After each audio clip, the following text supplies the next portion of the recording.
все одно мало зрозуміло. Сьогодні, до речі, один з членів вашого об'єднання Юрій Павленко, колишній уповноважений з прав дитини, заявив про те, що невдовзі розпочнеться масова кампанія з критики національного всиновлення і пропаганда, відповідно, міжнародного всиновлення. От ви в цій ситуації, наприклад, це от просто таке питання, там, індикатор, так?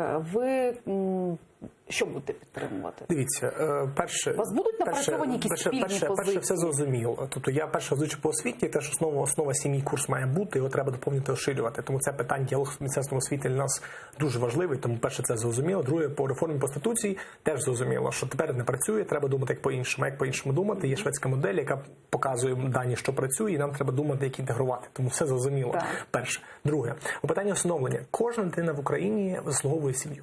Питання в тому, що, знову ж таки, наша система в Україні усиновлення не працює на 100%. У нас є система деінституціоналізації, і там працюють що міжнародні гравці, що наші українські гравці, щоб сироти нарешті в Україні отримали сім'ї. Щоб ці сиротинці і драми з них, числення, які ми дізнаємося з медіа також, не були присутні.